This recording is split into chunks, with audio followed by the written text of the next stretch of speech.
Okay, Hearthstone is an easy target to make fun of. This is just due to how random the game can be at times.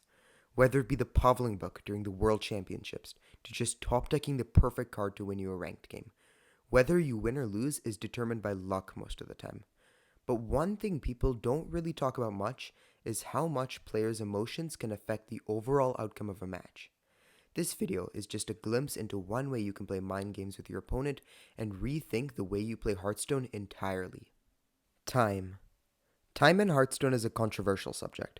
While matches technically have a time limit, around 111 hours, time mostly plays a role in the terms themselves. This is because each player can take a maximum of 75 seconds to make a play before control is given to their opponent. A strategy that emerges from this exploitable rule is called roping, i.e., taking the full 75 seconds of each turn to essentially stall and waste both players' time. This can definitely be classified as a mind game. It can frustrate your opponent and encourage them to make hasty plays. But it is frowned upon for the malicious nature of it and how it is mostly just used by people who want to ruin the game for others. Time can be exploited in the same way as roping, but used in a way that involves much more thought and manipulation of the opponent's knowledge. Basically, what I'm trying to get at is you can trick your opponent by taking your time when making plays. Let's just look at this from an in-game standpoint to make things easier to understand. In this matchup, we have a Big Priest facing a Secret Mage. This is a very tempo-based matchup. The Secret Mage wants to press their early game advantage for as long as possible and deny the Big Priest player any openings to get a minion down. The Secret Mage knows, on turn 6 the Big Priest player will want to drop a Shadow Essence to first of all get board presence and hopefully have the minion die. As a result, the Secret Mage will want to stop them by using Counterspell and denying that spell from going through. They will want to set up a counterspell, ideally on turn 5 or whenever they feel a Big Priest has a Shadow Essence in hand. So, in our situation, we have as follows. A Big Priest on turn 5.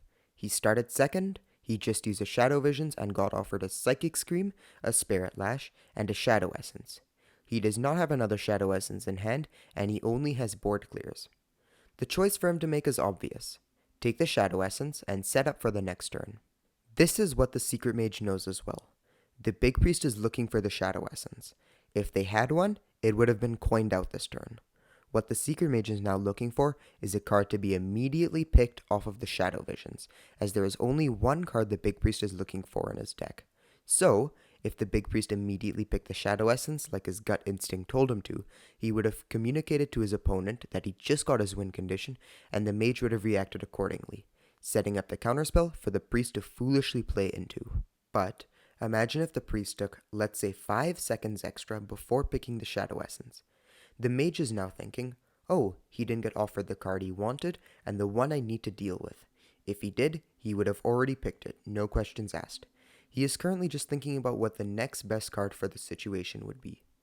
This then causes the Mage to let their guard down, not set up their counterspell as they expect it to be wasted on a card they didn't need to deal with, and ultimately get shocked next turn when the card the Priest got offered was in fact a Shadow Essence. What the Big Priest just did was trick the Mage player, cause them to become overconfident about their current position in the match, and then use that to force them into a situation where they then misplay. That is how you can use time to your advantage. Not purposefully wasting it by roping, but knowing when to just take a few seconds more to give your opponent false knowledge. Knowledge is the most important resource in a game like Hearthstone. It can win you games and lose you them, and in many situations you will find yourself in, ask yourself this. If I take a few seconds extra when making this play, what will my opponent be thinking? That is what your ultimate takeaway from this video should be.